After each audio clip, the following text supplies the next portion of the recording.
And just like that, we are halfway done with this course and are also at the final composer we will talk about for France.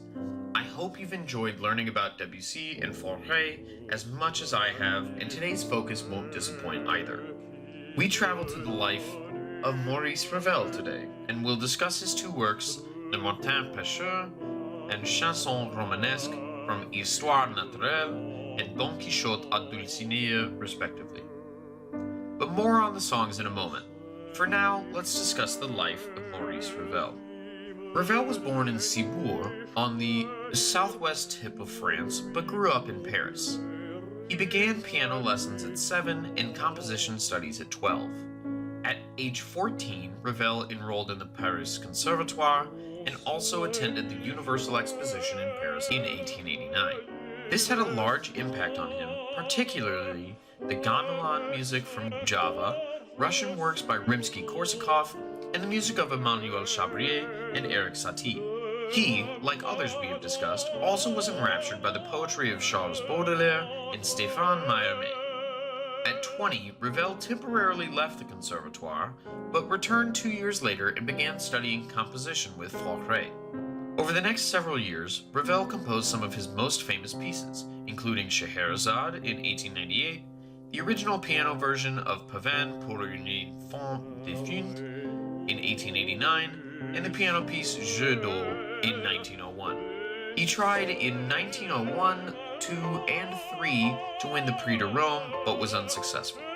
Ravel would experience some moderate success despite not having won the Prix de Rome, including having a ballet, Daphnis et Chloé, commissioned by Sergei Diaghilev of the Ballet Russe. In 1920, Ravel was given the Légion d'honneur, but refused to accept it, and Oxford University granted him an honorary doctorate in 1928. In 1932, Ravel began suffering from a rare brain disease and died on the operating table following an unsuccessful surgery in 1937. Ravel serves as the bridge between the melodies of Claude Debussy and those of Les Six.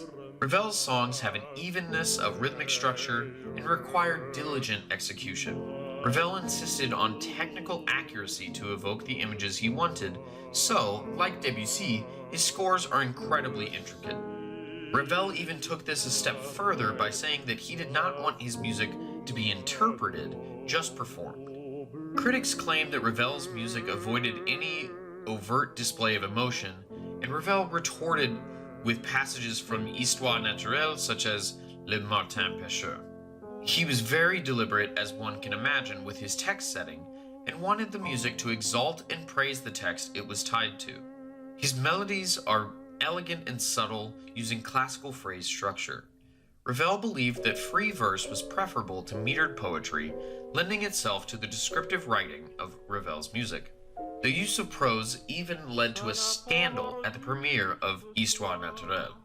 Ravel's music features rich and complex harmonies. His biographer claimed he pushed tonality to the breaking point. He was fond as well of medieval music and frequently used tertian chord structures by stacking thirds on top of one another in his music. His use of rhythm created a propelling and unifying sense to each song.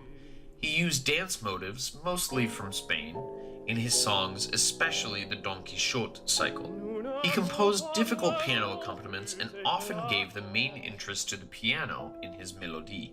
The texts for Histoire Naturelle, as already discussed, are in prose and give us images of several animals: a peacock, a cricket, a swan, kingfisher, and a guinea fowl.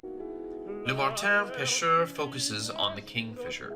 The text is prose from Jules Renard, who writes delicately and rhythmically, but different from classical verse, as Ravel noted about the set.